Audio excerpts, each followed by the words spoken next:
Tonight on Ctv3 News, senior driver detained in major marijuana bust at Corozal border checkpoint. Major arms seizure at the Santa Elena border. Customs intercepts high-powered weapons and ammunition. Stabbing incident in Santa Marta village leaves one injured. And the fiercely debated 13th Amendment is back in the spotlight. These are some of the stories we have for you tonight in our newscast for Monday, July 14th, 2025.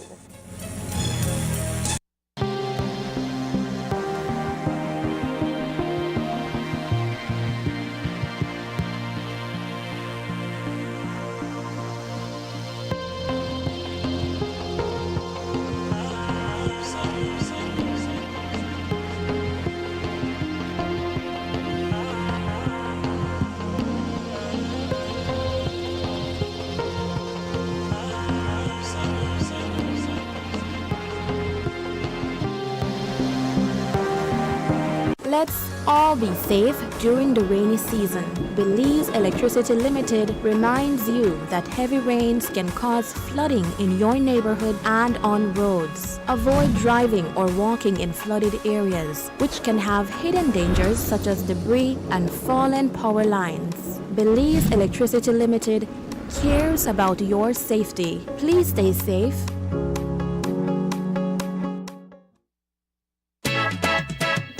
Fiestarama 2025, bigger, bolder, and better at the People's Stadium, August 2nd and 3rd. On Saturday, come out and enjoy football competition, Pro FC 17, Mr. Gerrans, Fire Starter, Technoban, and Sweet Pain.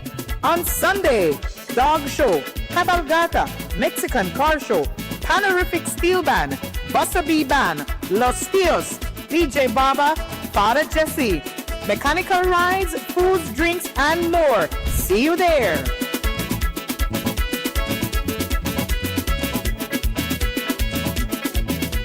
World shifts to regional supply chains, Belize is poised to lead. This is where blue innovation meets green ambition, and orange creativity thrives. Join us for the Belize Investment Summit 2025, September 3rd to 5th at the Sunset Caribe in San Pedro. From agribusiness to aquaculture, from renewable energy to digital services, from tourism to trade, this is the future of regional integration, and it starts here. Whether you're returning home, expanding regionally, or entering new markets, Belize welcomes you. Why Belize? Why now? Belize Investment Summit 2025, Bridging Markets, Building Resilience.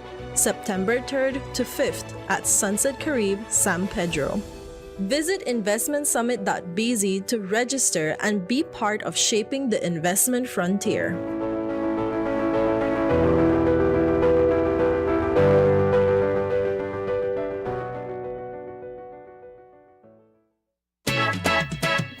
Fiestarama 2025, bigger, bolder, and better at the People's Stadium, August 2nd and 3rd. On Saturday, come out and enjoy football competition, Pro FC 17, Mr. Gerrans, Fire Starter, Technoban, and Sweet Pain. On Sunday, Dog Show, Cabalgata, Mexican Car Show, Panorific Steel Band, Buster B Band, Los Tios, DJ Baba, Father Jesse, mechanical rides, foods, drinks, and more. See you there.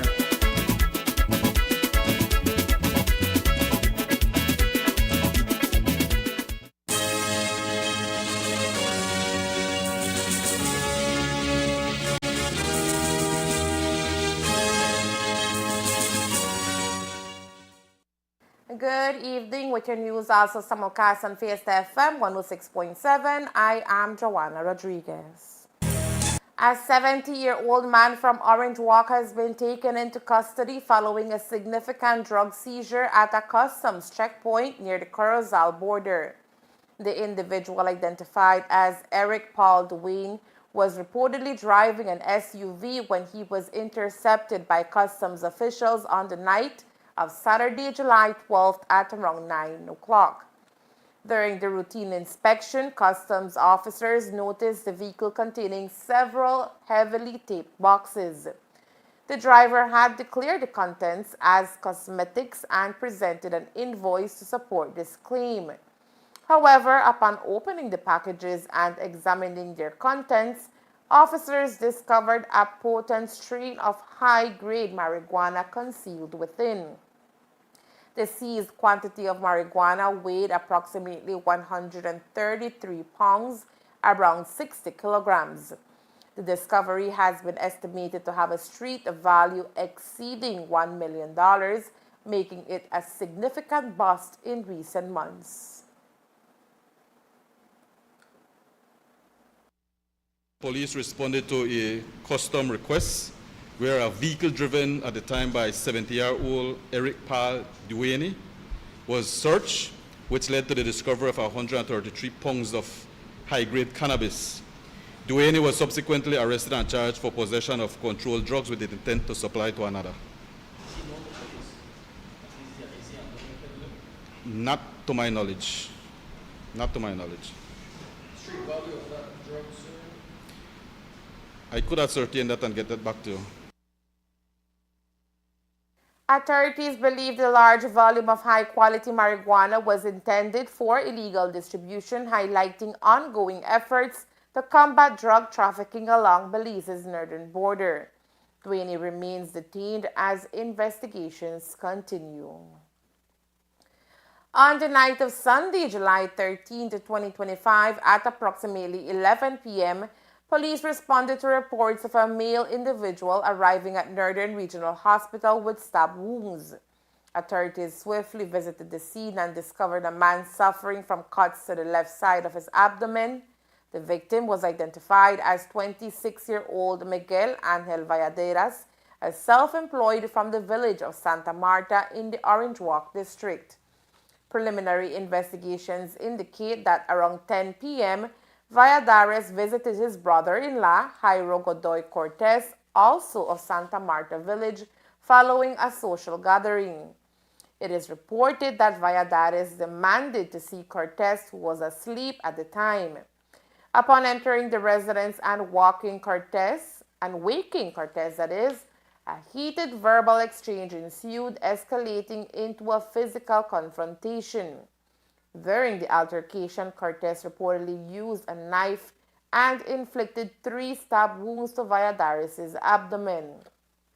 Cortez was taken into custody as investigations continue to determine the circumstances surrounding the assault. A routine inspection at the Santa Elena border crossing in Corozal uncovered a significant illegal weapon catch, raising concerns about security and smuggling activities. The discovery occurred during a standard check of a shipment labeled as loose cargo coming into Belize from the United States.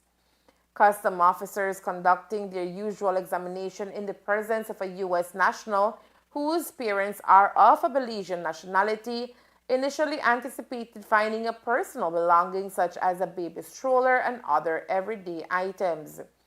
However, the scene took an unexpected turn when, while inspecting the contents of a box in the shipment's middle, customs officials discovered a hidden stash of ammunition.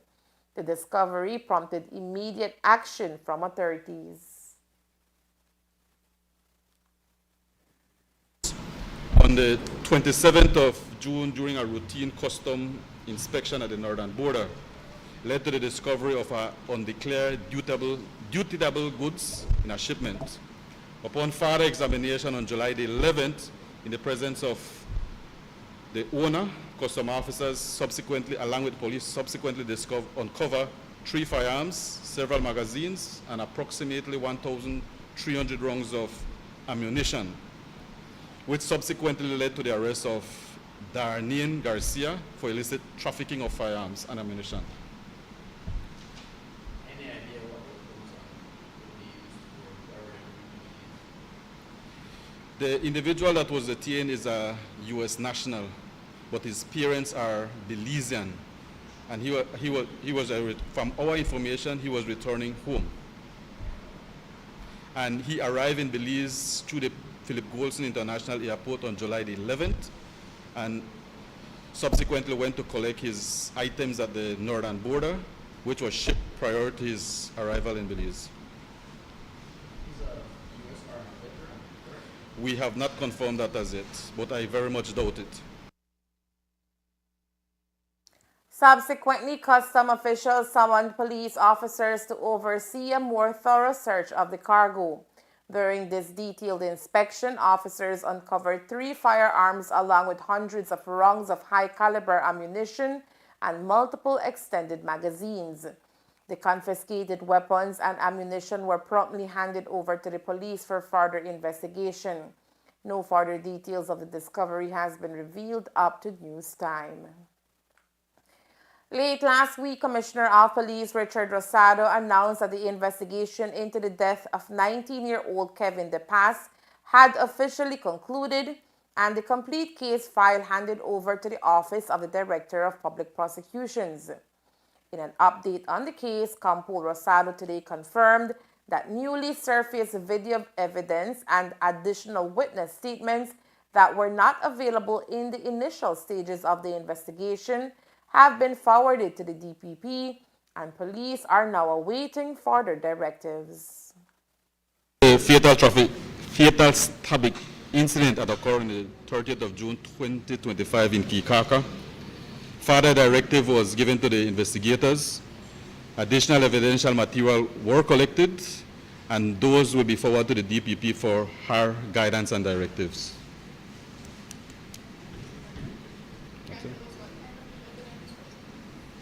It includes both video evidence and additional witness statements.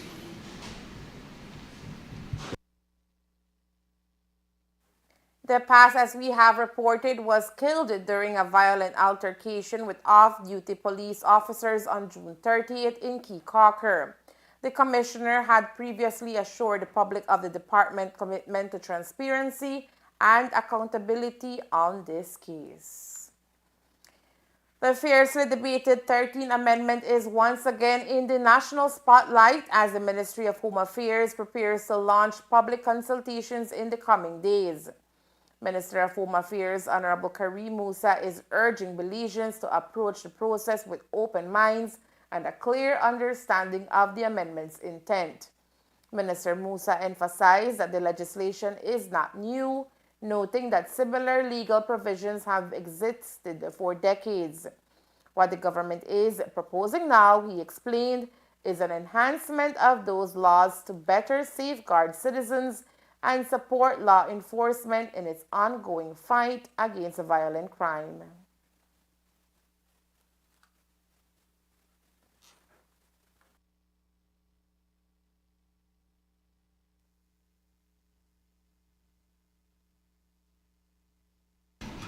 The 13th Amendment is a constitutional amendment, and we are engaging in a public consultation this Wednesday, I believe, Deputy. This Wednesday at Swift Hall, and the time? 10 a.m. 10 a.m. on Wednesday at Swift Hall. In terms of the 13th Amendment, I've said it before and I'll say it again. This is not a new legislation. This law has been in existence since the year 1993. We are merely moving it, upgrading it, so to speak, to give it an extra layer of protection in our Constitution. As Deputy was able to demonstrate today in our ComStat meeting in explaining the contents of this 13th Amendment, there are more safeguards now in this 13th Amendment with the declaration of special areas than there are safeguards for the state of emergency law that both administrations, ours and the previous, have been using when it comes to declaring a state of emergency. Now, when you're declaring a special area, you are going to need the approval of the entire National Security Council. Not just the minister, not just the comptroller, not just the prime minister can declare a special area. And so it requires greater oversight, greater input from our security forces and the entire National Security Council before a special area can be declared. And in terms of the specialized gun and gang court, I think the time has come for that, because we have seen where so many of the offenses that are happening right now across the streets of this country involve illegal firearms. And there is no fear on the part of criminals to be importing, using, shooting people recklessly. And the case just a week and a half ago with an elderly mother and her handicapped son proved that very point, that in fact criminals know no bounds in today's day and age. And so there is a greater need for a specialized gun and gang court, and there is also a need to increase the penalty for illegal possession of firearms. So that is something that we will see moving forward, and that will also be enshrined in our Constitution, the establishment of this gun and gang court. Public consultation sessions are expected to kick off in Belize City this week and is aimed at gathering feedback from a broad cross-section of society, including legal experts, civil society groups, and everyday Belizeans. Coming up next, Belize reports 9% drop in major crimes in the first half of 2025. Murder rate down 29%. Stay tuned. Let's all be safe during the rainy season. Belize Electricity Limited reminds you that heavy rains can cause flooding in your neighborhood and on roads. Avoid driving or walking in flooded areas, which can have hidden dangers such as debris and fallen power lines. Belize Electricity Limited cares about your safety. Please stay safe. Attention farmers, the New World screwworm is a serious threat to livestock, pets, wildlife, and humans. It causes yield losses, damages the quality of meat and skins, and can even kill them if left untreated. Check your animals daily. If you see any wounds on them, treat them immediately. Prevention is key. Apply approved healing and fly repellents to the navel of newborn animals after dehorning, ear tagging, or any other practice that leaves wounds on your animals to ensure your animals' well-being. If you notice worms in unusual wounds, report them immediately. Call Baja at 824-4872 or text or WhatsApp 670-7003 or call your nearest Ministry of Agriculture office. And don't forget, never transport or receive animals with injuries. Together, we will prevent the spread of this dangerous disease. This message was brought to you by Baja, OIRSA, AICA, USDA, and the Ministry of Agriculture, Food Security, and Enterprise.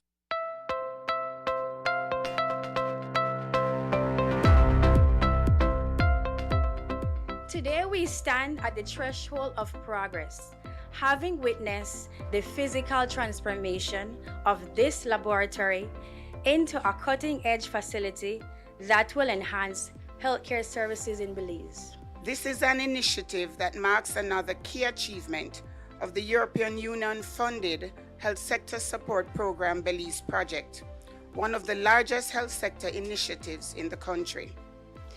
I would like to thank our implementing partners, the Pan-American Health Organization and the Ministry of Health and Wellness for the remarkable work that you are doing in the implementation of this project.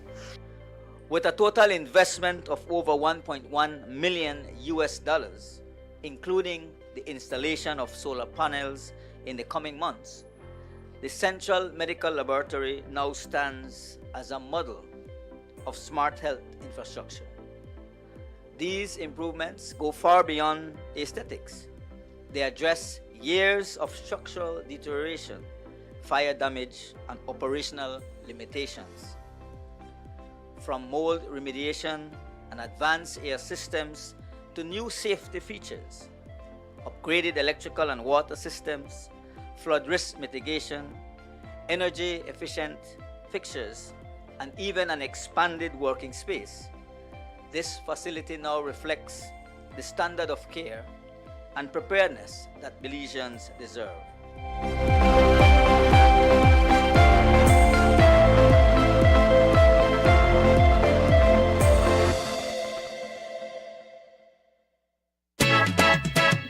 Fiesta Fiesta-Rama 2025, bigger, bolder, and better at the People's Stadium August 2nd and 3rd. On Saturday, come out and enjoy football competition, Pro FC 17, Mr. Gerrans, Fire Starter, Technovan, and Sweet Pain. On Sunday, Dog Show, Cabalgata, Mexican Car Show, Panorific Steel Band, Buster B Band, Los Tios, DJ Baba, Father Jesse, mechanical rides, foods, drinks, and more. See you there.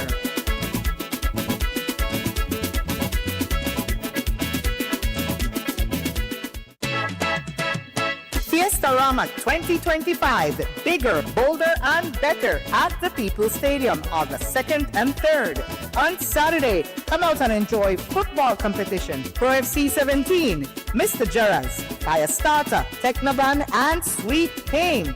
On Sunday, Dog Show, Cabalgata, Mexican Car Show, Panorific Steel Band, Buster B Band, Los Tios, DJ Baba, Father Jesse, mechanical rides, foods, drinks, and more. See you there.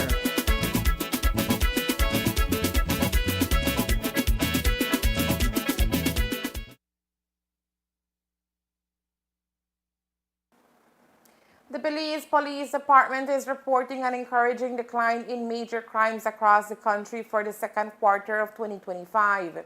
The update came following a ComStat meeting held this morning where law enforcement officials presented the latest crime statistics. Between January and June, major crimes dropped by 9% compared to the same period in 2024, with the murder rate showing the most notable decline. According to police statistics, 41 members were recorded between January and June 2025, down from 58 during the same period last year, representing a 29% reduction. While rape cases remain constant at 17, other major crime categories such as robbery, burglary, and theft also saw declines. And we are pleased to report that we have had a reduction in major crimes when compared to last year, this very same period, save and except for, I believe, the northern region, which saw a slight increase in major crime. But for the rest of the country, it is down, and that is a good sign.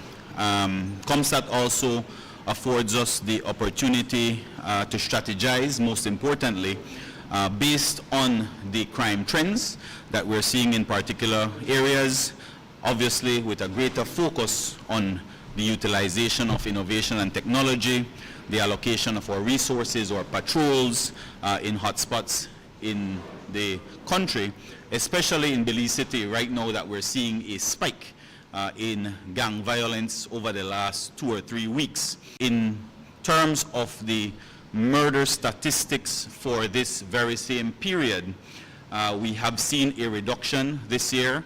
I believe we are 14 under from last year, this very same period. And so even in terms of homicides, we are seeing a reduction. The main driver for this reduction, according to Minister of Home Affairs Kareem Musa, highlighted has been effective policing across the country. I see our police officers definitely working more efficiently, patrolling, like I mentioned earlier, in all of the hotspot areas. Community policing has been one of our centerpiece positions for this administration, and we see where that is yielding dividends. And then, of course, our stakeholder engagement with the Leadership Intervention Unit in terms of mediation for gang violence, that has yielded good results, but definitely with the tensions that currently exist in Belize City between 2 or 3 different gangs, we are definitely on the ground with the Leadership Intervention Unit, with the police in those areas, trying to quell that tension.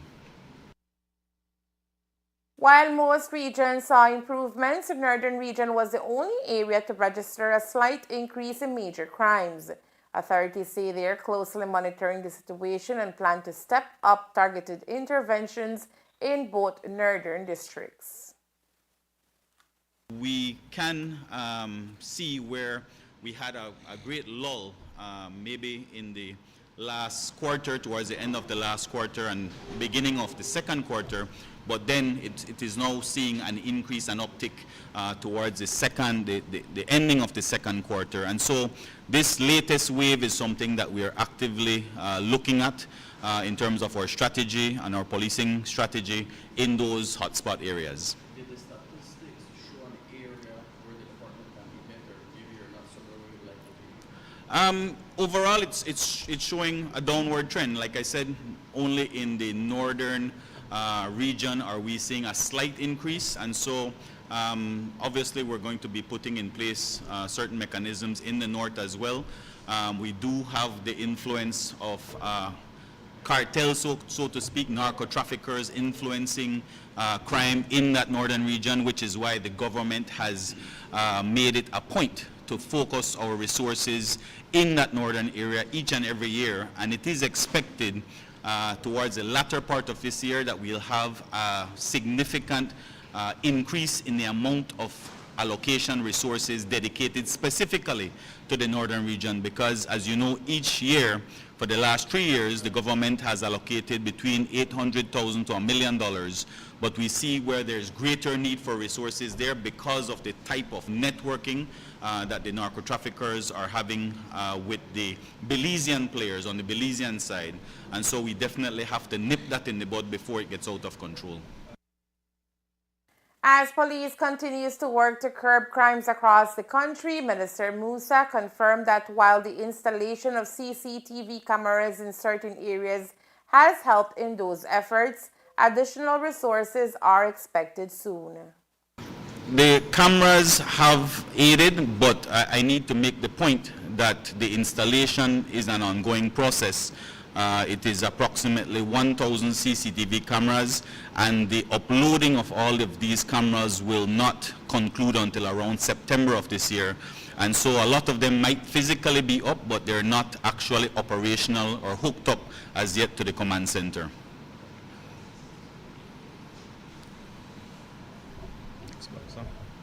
After a few months on the job, today's ComStat meeting was a first for newly appointed Commissioner of Police, Dr. Richard Rosado.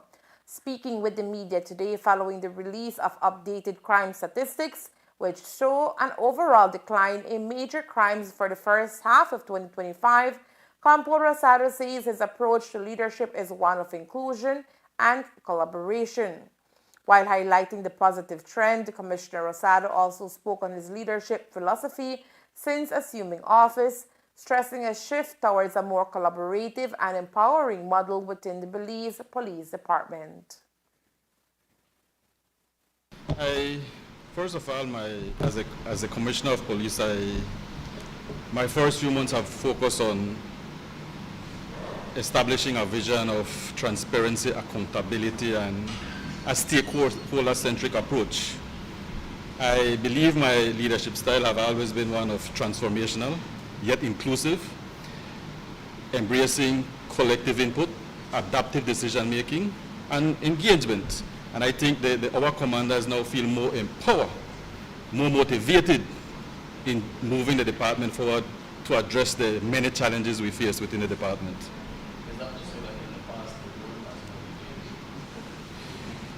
As with every new leadership, we have to sit down and analyze how we can improve our method of leadership, how we can transform the department, how we can reform the department, how we can rebuild the department to better ensure that we transform the department as a collective body rather than one individual making the decision.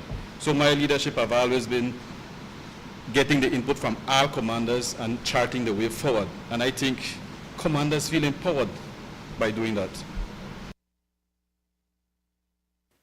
As the department continues to implement intelligence-led policing and community-focused strategies, Rosado believes empowering leaders at every level will be critical to sustaining the momentum in reducing crime and building public trust. Well, addressing critical issues of crime, whether it's trafficking of firearms, whether it's gang violence, whether it's cybercrime, whether it's transnational crime. our approach have always been threefold: prevention, intervention, and enforcement. And we do believe that our strategies will continue to be assessed. Our strategies will continue to be adjust to meet the dynamics on the ground. So with our three-pronged approach, I believe we'll be able to stem the violence on the street. As the only major crime to see an uptake during the second quarter of the year, Campo Rosado says the police will place more serious focus on rape cases with the intention to help reduce those incidences. Many of the incidents that we have noticed in terms of the rape involve relatives of the victims or family members who are close to them within a family setting. So in most cases, it is extremely difficult for the police to prevent. But we are working with our gender-based violence unit to see how we can promote awareness about it, to see how we can promote prevention about it, to see how we can better address those incidents. So we know that we have to address it from a collective front. The National Trade Union Congress of Belize, NTUCB, celebrated its 59th anniversary on Saturday with a vibrant march and rally in Belize City, held under the theme, "Only the People Can Save the People." The event brought together unions from across the country in a show of solidarity as members called for improved governance, stronger protection of workers' rights, and greater economic justice for all Belizeans. NTUCB President Ella Wade emphasized that the gathering was not a protest, but part of a broader movement to elevate public consciousness around the union's mission and the critical issues facing the nation. A movement that we intend to ensure that we keep quite alive. Having that NTUCB celebrating 59 years of existence, it just shows that the work is never done, and there's always clamoring for a better Belize, for more dignity for workers, for more workers' rights, that we have to ensure that we are there for workers. So this is the beginning. I think it was very successful today. It's a Saturday. We know that a lot of people, don't like to go out on Saturdays. They do their house chores. But we're very happy that we saw representation from all unions here today. As part of its renewed push for national engagement, the NTUCB is urging all workers, not just those in the public sector, to take an active role in shaping Belize's future. Special attention is being given to workers in the BPO sector, one of the country's fastest growing industries, where labor advocacy is often lacking. A very important in this country, because as the cost of living increases, so should the salary for workers. So it should not be just for the government of Belize, and it can be instituted in the collective bargaining agreements. It can be a formula where whatever percentage the cost of living from SIB statistics provide for us, we can have that same adjustment in our salary. So it's something that can be done, but it just entails the political will and obviously the lobbying from the unions to have this done. The Union Congress also announced plans to roll out a series of public education seminars in every district aimed at informing Belizeans about their rights and the role of unionism in a healthy democracy. We're trying to go out now to the different districts, the presidents of all the unions, and take the same 4 themes that we have: good governance, respect for unions, systematic changes, democracy now. We want to take these teams out to the districts now, and we're hoping our members and general workers will attend. We made a very special call today to the BPOs and the call centers workers to attend, because we know they've been clamoring for this. But we just saw a couple members from that sector, and if they are serious about getting us into their companies and into their organizations, we hope that they would attend these district seminars. It's important for them to let us know if they are serious about what they want. You asked for them to wear white. Did you see a lot of Yes, we saw a couple white t-shirts, and we did ask them to come out. So if they're just going to sit behind their laptops and type that we are interested in moving forward, we want justice, we want respect at our workplace, then they have to show us. They have to meet with us. The NTUCB office is in Belmopan, and there are a lot of call centers in Belmopan. So come and meet us as a group or as single persons, let us see how we can get into your companies to get you unionized. But like I mentioned before, we are taking this to the districts. It may not be right away, but we're trying to do it at least every month to go to because these things cost of a school, of course, right? Trying to go into the to each district with our team to try to get the message across that we must stand together as workers to ensure that we have a belief that we can all be proud of and a belief that actually respects workers.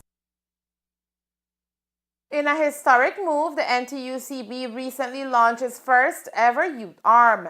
Youth Representative Ashley Longsford issued a passionate appeal for young Belizeans to get involved in union activity and help build a more equitable and accountable society.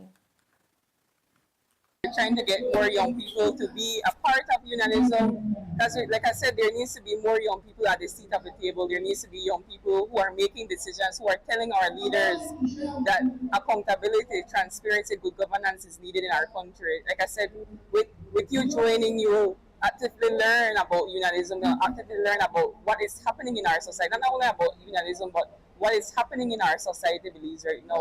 If it's through educational, healthcare, economic, or any bill that is passing, like right now, I hope that young people are listening, but there's an occupational safety and health bill that is passing. That's an important bill that the National Trade Union Congress of Belize was fighting for 10 years now, and it's just getting on the parliament as we speak. So right now is a time for young people to come out and show, even if you don't want to be a part of it, try to be a part of the conversation and post on social media a lot.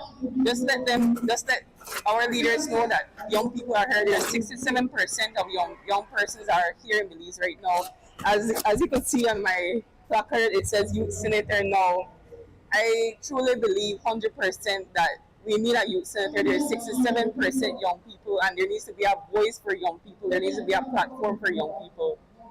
So if you all want to, as viewers of Belize, from 18 to 30 years old, you could join the youth arm from the National Trade Union Congress of Belize page. Saturday's events are representation from the Teachers Union, the Public Service Union, the Energy Workers Union, Communications Workers Union, the Carl Huchner Workers Union, Christian Workers Union, and University of Belize Faculty Union. Belize's economy has demonstrated a robust recovery following the COVID-19 pandemic, according to the International Monetary Fund, IMF. An IMF team conducted discussions with Belize from July 1st to 11th as part of the 2025 Article 4 consultation. The team engaged with Prime Minister John Briceño, Finance Minister Christopher Coyi, Central Bank Governor Karim Michael, and other senior government officials, along with representatives from opposite parties, the private sector, and labor unions. Since 2021, Belize's economy expanded by a total of 27.6%, with real GDP increasing by 8.1% in 2024, driven by sectors such as tourism, trade, and transport. This growth has translated into social improvements, notably reducing the poverty rate from 36% in 2021 to 22% in 2024. Public finances have also strengthened. The primary fiscal balance improved to 1.7% of GDP in 2024, and public debt sharply declined from 103.3% of GDP in 2020 to 61.1% in 2024, aided by debt swaps and negotiated discounts. Financial stability risks have diminished, supported by increased Tier 1 capital among vulnerable banks and a decline in non-performing loans. Staff's preliminary assessment indicates Belize's external position was stronger than what fundamentals and policies would suggest in 2024.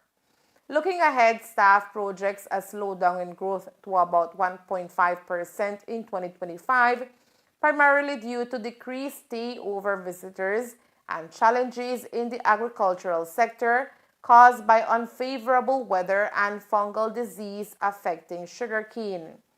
However, growth is expected to recover in 2026 and stabilize around 2% over the medium term, provided there is an expansion in hotel and flight capacity. Inflation is forecasted to decline further to approximately 1.3% over the medium term as external inflationary pressures ease. Meanwhile, public debt is expected to decrease more gradually due to slower nominal growth and increased government spending on salaries. The current account deficit is projected to narrow to about 1.2% of GDP, aided by lower oil prices, with international reserves gradually rising to around 4 months of imports, though not reaching the IMF's target by 2030. The IMF cautioned that risks remain tilted to the downside. External risks include global policy uncertainties, rising trade barriers, and persistent high interest rates, which could dampen Belize's growth and worsen its current account. Domestically, climate-related disasters such as hurricanes, floods, and droughts pose significant threats, especially to tourism, agriculture, and energy sectors. A slowdown in the economy could also heighten vulnerabilities within the financial sector. Nevertheless, the ongoing implementation of large infrastructure projects, particularly in energy, utilities, and transportation, may bolster growth over the medium term.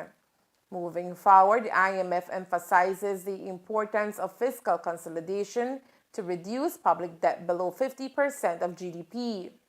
This entails increasing the primary surplus to 2% of GDP by 2026 through measures such as broadening the tax base, raising specific taxes and fees, and improving revenue collection. Reprioritizing expenditures, especially on social programs, infrastructure, and crime prevention, is also crucial. Accelerating structural reforms is vital to foster job creation and boost potential growth, which has significantly declined over the past decade. The IMF urges efforts to improve labor market efficiency, address skill mismatches, and enhance female labor participation. Additionally, reforms in the tourism sector, like improving road infrastructure and expanding flight capacity, are needed to increase stay-over arrivals. The IMF also recommends strengthening Belize's financial sector by increasing private sector credit, removing regulatory barriers such as the interest rate floor, and operationalizing a deposit insurance framework. Improving access to finance, especially for small and medium enterprises, is essential for sustained growth. And there is more news after the break. Stay tuned. Fiestarama 2025, bigger, bolder, and better at the People's Stadium August 2nd and 3rd. On Saturday, come out and enjoy football competition, Pro FC 17, Mr. Gerrans, Fire Starter, Technoban, and Sweet Pain. On Sunday, Dog Show, Cabalgata, Mexican Car Show, Panorific Steel Band, Buster B Band, Los Tios, DJ Baba, Father Jesse, mechanical rides, foods, drinks, and more. See you there.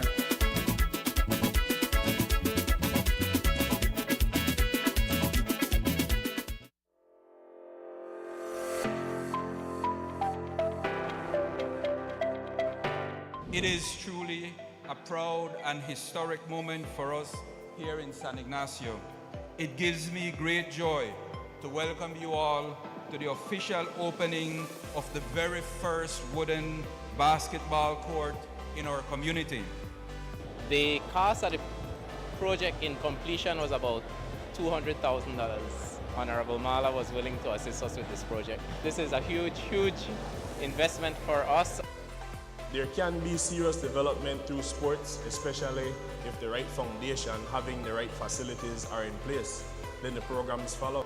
We can't put the carriage front of the house by having the programs, but we only have outdoor facilities.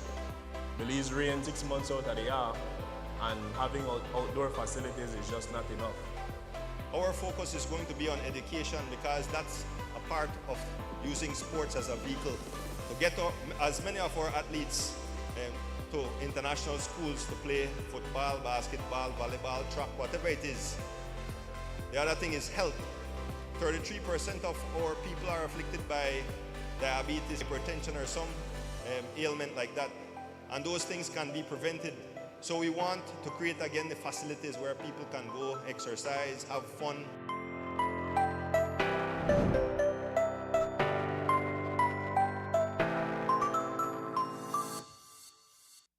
Electricity is evolving, and BEL is leading the way with smarter connections across Belize.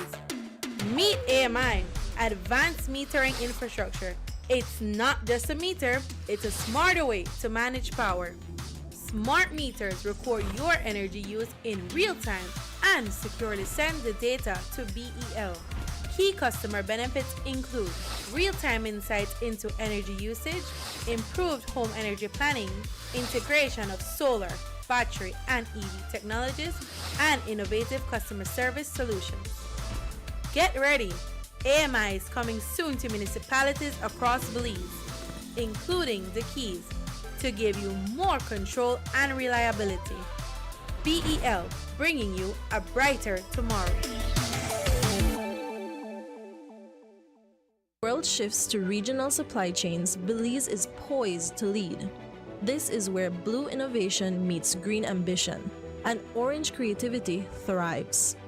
Join us for the Belize Investment Summit 2025, September 3rd to 5th at the Sunset Carib in San Pedro.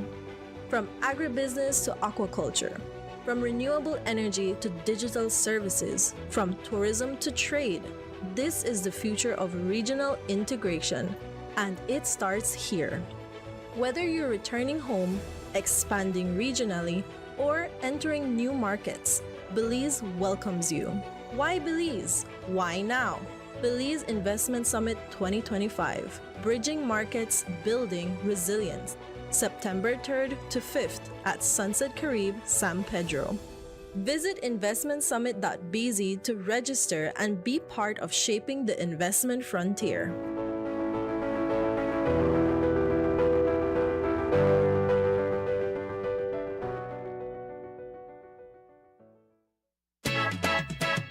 Fiestarama 2025, bigger, bolder, and better at the People's Stadium on the 2nd and 3rd. On Saturday, come out and enjoy football competition, Pro FC 17, Mr. Gerrans, Fire Starter, Technoban, and Sweet Pain. On Sunday, Dog Show, Cabalgata, Mexican Car Show, Panorific Steel Band, Buster B Band, Los Tios, DJ Baba, Father Jesse, mechanical rides, foods, drinks, and more. See you there.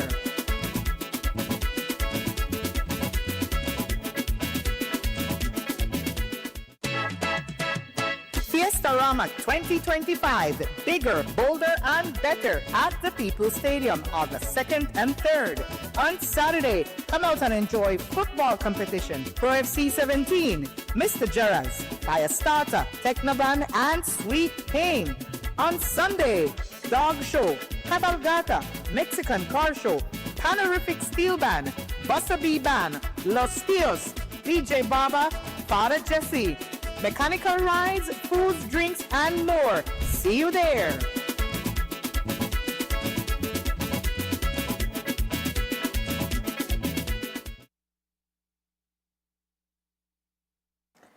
Reports reaching our newsroom indicate that Nestor Mendes is set to assume the role of Belize's ambassador to the United States, succeeding Lin Young. Mendes brings a wealth of diplomatic experience and is expected to serve out of the Belizean embassy in Washington, D.C. As seasoned member of Belize's Foreign Service, Mendes has held numerous prominent positions throughout his career. His previous diplomatic assignments include serving as Belize's ambassador to the United States, as well as the country's permanent representative to the Organization of American States, OAS. Additionally, he was non-resident High Commissioner to Canada, having officially presented his credentials at the White House on July 28, 2008. His diplomatic journey also features postings at the Belizean High Commission in London, where he was counselor, and at the Belizean Embassy in Guatemala as First Secretary. From 1999 to 2007, he served as Minister Counselor and Deputy Chief of Mission at the Belizean Embassy in Washington, D.C. Most recently, Mendez held the position of Assistant Secretary General of the OAS, a role he fulfilled successfully for 2 consecutive 5-year terms from 2015 until July 2025. His new appointment as Belize's ambassador to the U.S. will see him engage in a range of vital diplomatic activities aimed at bolstering Belize-U.S. relations. Among his key responsibilities will be fostering stronger economic, cultural, and political connections, promoting tourism, and encouraging educational exchanges. He will also oversee the welfare and safety of Belizean nationals in the United States, providing consular support and assistance where needed. Today, Governor General Her Excellency Dame Froila Zalam received letters of credence from 3 newly appointed ambassadors to Belize. His Excellency Mr. Rug Tamongol, Ambassador of Thailand, His Excellency Mr. Nguyen Van Hai, Ambassador of Vietnam, and His Excellency Mr. Milan Sigan, Ambassador of the Slovak Republic, represented their credentials at the Belize House in Belmopan. The ambassadors each expressed their hopes of forging stronger bonds with Belize during their tenure. The Governor-General extended a warm welcome to the diplomats and conveyed well wishes on behalf of the people of Belize.